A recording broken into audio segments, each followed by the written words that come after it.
Gandang araw po mga kabayan, mga ka-OFW ko dyan. Kumusta na po kayo dyan? Shoutout po sa inyong lahat. Mga katropa ko dyan sa Kuwait, at yung mga tropang Salmiya, at yung mga tropang accommodation. Shoutout sa inyong lahat. Andito tayo ngayon ay nagpapa-araro na tayo ng ating bukid para sa first crop nitong 2024.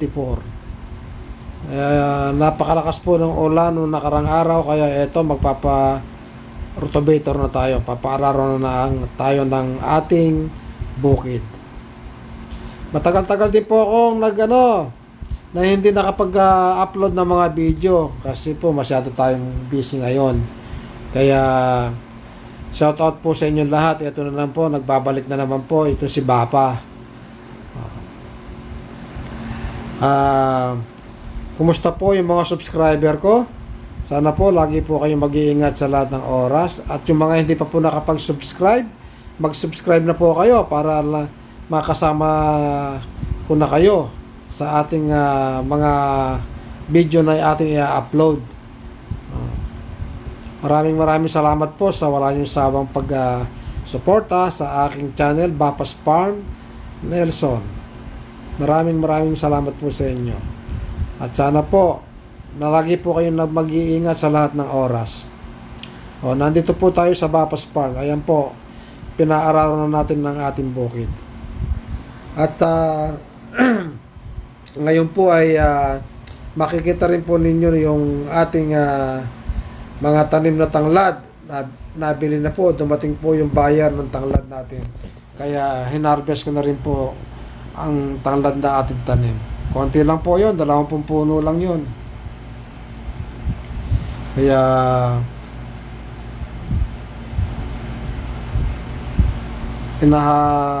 harvest ko na po at nabili na. Ito na yung pinagmungguhan natin ay pinaararo ko na, pinarorotovator ko na kasi magsisimula na tayong magtanim ng palay. Ang patanim natin ay June 6. May punlaan na rin tayo nandun, nakapunlaan na, tatubo na. Kaya ito, magsisimula na tayo uli sa pagsasaka ng first crop ng 2024.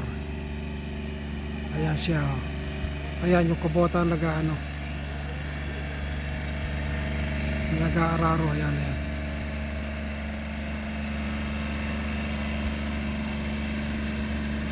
Nagsimula silang mag-araro kaninang maga, alas 10. Kaya yan, malapit na rin matapos.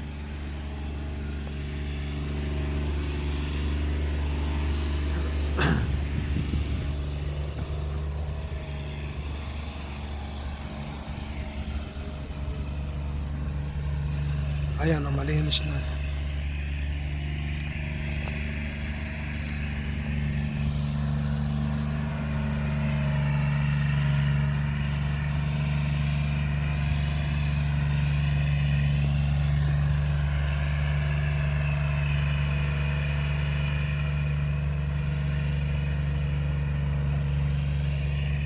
Ayan, natapos na araro itong dalawang banos. Kaya itong isang banos na lang natin. Ayan, kaya ready na tayo sa sa land preparation na to. Umpisa na. Mga 1 week pa pwede nang magpatubig at mag-ilinang.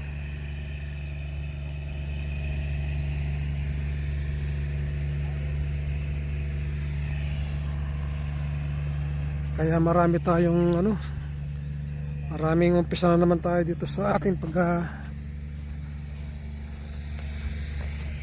sa land preparation ng first crop ng 2024.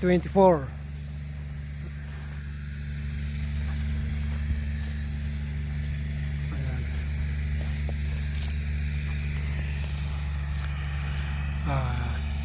Itong mangga naman natin, nagbago yung dahon, kaya ito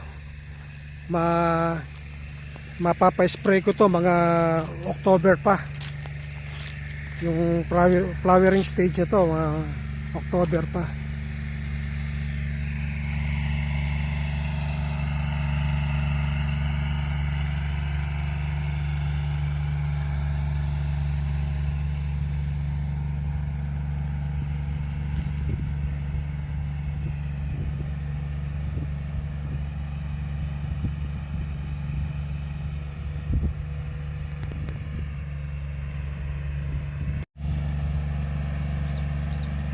Ayan, kubota yung nag-aararo.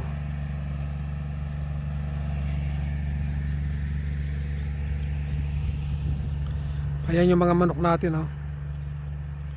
Ayan sila, oh. Naghahanap sila ng mga kulisap na makakain kasi bagong araro nga itong bukid. Ayan sila. Marami na tayong mga manok ngayon. Yan ay mga bagong ano lang yan, bagong laki lang yan. Abot-abot na rin 100 yung mga manok natin, hiwa-hiwalay sila ngayon. Ayan. At ako'y bumili rin ng hybrid na manok, yung Rhode Island Red. Bumili rin ako noon. Ipakikikot ko rin sa inyo yun kung ano. Binili ko yun, 1 day old lang. Ang isang piraso noon, 120 pesos ang bili ko noon. Bumili ako ng 20. Kaya yun, malalaki na rin. Wala pang 1 buwan, pero malalaki na. Pagdating ng 2 buwan, lulusong ko na rito sa bukid at dito ko na sila palalakihin.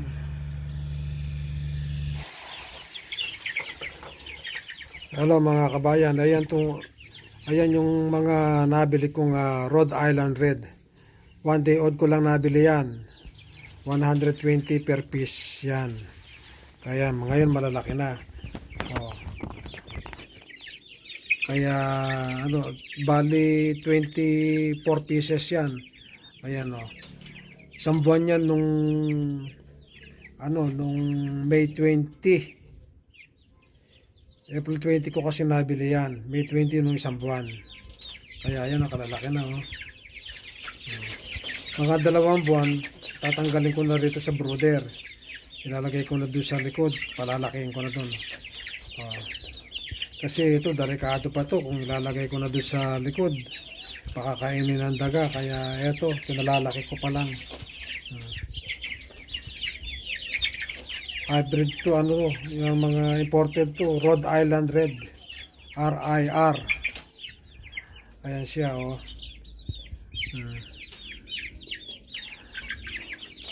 Malakas silang lumaki, kaya lang ngayon malakas na rin sila kumain dahil malaki na. Nung unang bili ko to, okay lang. Mahirapan kumain dahil 1 day old pa lang sila. Oh. Ito, magkakaroon na ako ng lahi niyan dito sa imported. Pagka ako nagkaroon na ng lahi dito, ako naman ang magbebenta. Kaya ganyan lang yan, mamumuhunan din tayo, mga kabayan. Oh.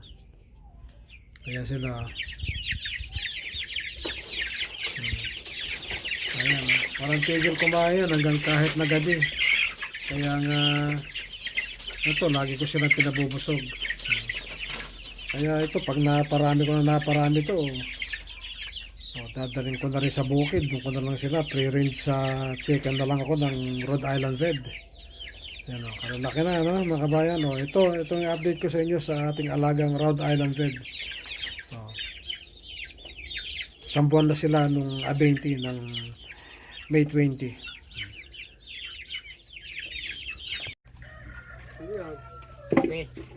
Ito, nag-harvest kami ng ng tanglad. Wala, pinamigay ko na yung tanglad natin. Harvest? Oo. Tayo ng kan. Bakit?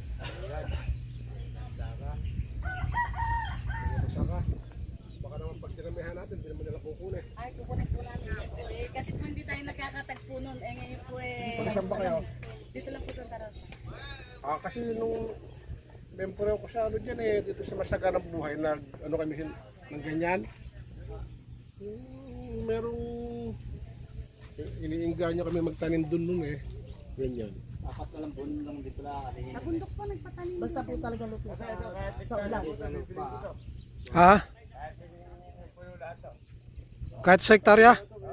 Bibili nila kahit na marami. Ito lang po kami sa Tarosa.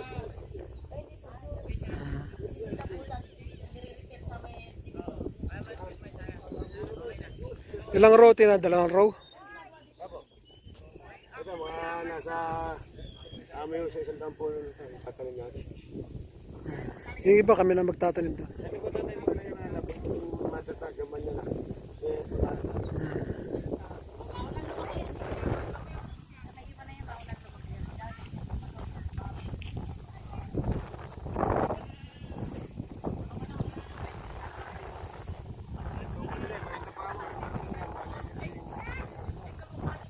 po siya makakasagapan yung malunggay dahil po ang bundok katanda.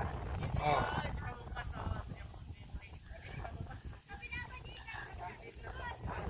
Ito pagka-harvest ng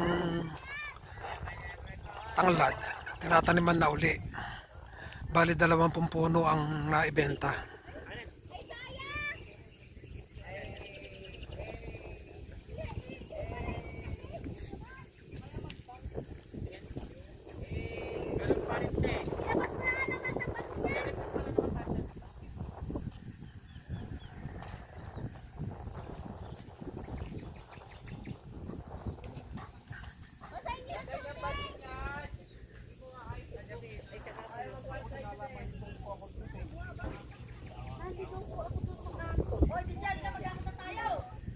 Naligaw po ako doon. Hindi nang naligaw kami rin na nagtanong ako sa kanya. Meron. O, pwede ka naman tanim ng marami dyan. Meron ka lang Tamnan di. Ilan na yung magtanong? kasi na magtatanim. Oh, yan na. 2 row na eh. 2 row na yan. Balikan na rin. Oh, 4 months mo pala yung harvest na yan. Every 4 months. Patagdag mesa na yung tanim na rin. Oo.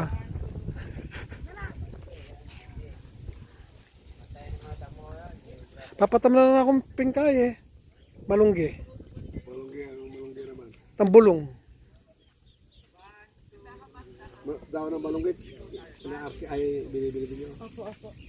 Ayun po yung kukuha niya. Buwan po yung kukuha. Pagka po yung meron kayo dito. Bunga ba o dahon? Yung dahon po. Tumapo ko ng malunggay niya. Kung araw kasi daming malunggay dyan eh.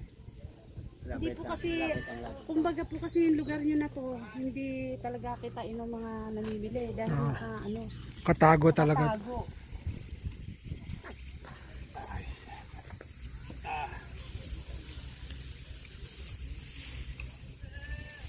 Yung kilo dyan eh, pwede mo na tawaran mo. Magkano naman siya per kilo? Bawat pun 200. Bawat pun 200. 200. Malatit maragul. Bon. Doon pulong po niya yan. Kaya 4,000 niya. Ano pulo yan? Ito pa, hindi pa maaani ito. Yan pa, malakwan na yan. Malatit. Yan, may nakakola rin. Kaya tuwari natin dyan. Ayan ito. Kaya kabila ka rin. Yan na.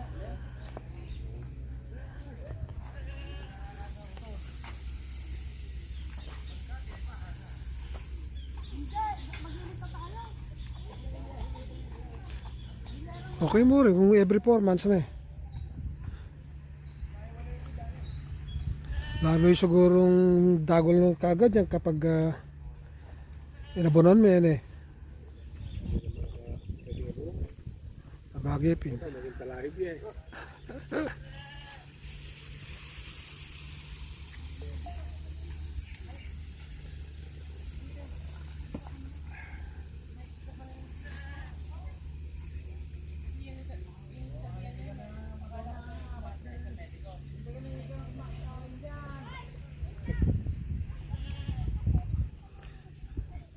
Simula mo yan, potang kay. Mas makaya ka pa, mas ating pandatang mas matas sa sali eh. Simula mo yan eh.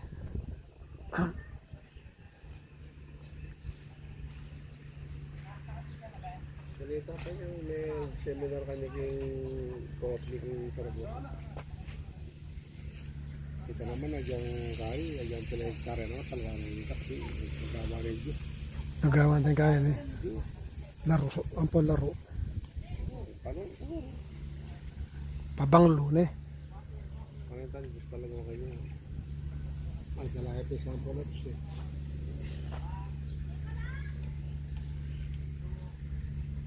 15 pesos siya itang kaya.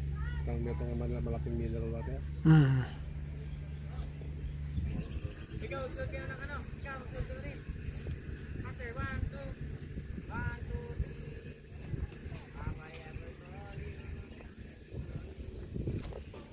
Ito yung mga na-harvest. Ayan o. 200 kada puno, malakit maliit. Yan.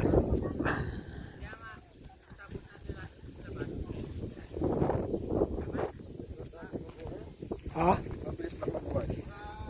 Lalo pag hana, pagkatak ka na ka lang.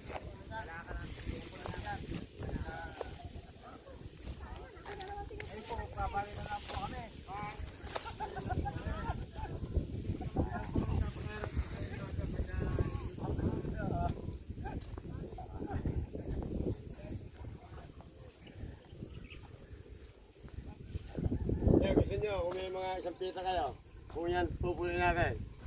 Kaya kong binhian niya, aking bin. Pagka maluwang, ha? Hindi, pwede may pangwa ito. Pambini. Ha? Kaya nga po tatay, pagka lumaki rin mga naiwanari, pwede nyo na hong palipat o palipat. Kahit po dyan ito. Oh, dyan, oh. Kahit naman po silong to eh. Wala nga problema ito, kahit po silong eh. Kaya pag lumaki yung mga mother plant na yan, so pwede mo natin dito. Magtanim pa ako kayo isang tudling doon sa nagkaigid na sa bana ba? Sa Diyan pala ang karketa ng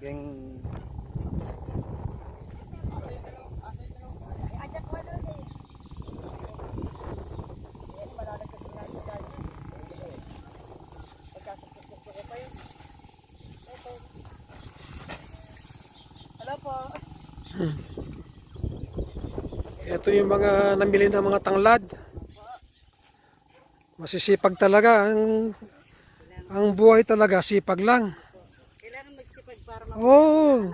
Kaya nga ganyan lang yun eh. lalo na yung anak na nag-aaral. Yun talagang kailangan tutukan yun. kaya kami po tayo, magkakapatid lang po kami. Kaya pala magkamukha ka nito. Kapatid mo rin to. Hipag po ng kapatid. Ayun. Hipag. Araw-araw po kami naghahanap ng ganyan. Kung saan kami nakakarating. Galing po kami tatay sa Bulacan eh. Oo. Sa Bulacan kami galing. Tinawagan niya namin kanina yung tauhan niya tayo. Kasi siya, pupunta na kami dyan. Dati kong tauhan yun, si Bobby. Janet, di ba na kami? Janet, di ba na kami? Men, di ba nalilinis siya? Wala yan. Hindi pa kami mapututin. Napagtanungan lang po namin doon sa kanila. Meron na po kami dito. Ilagay mo kayo sa luksok. Hindi ako mag-aayos.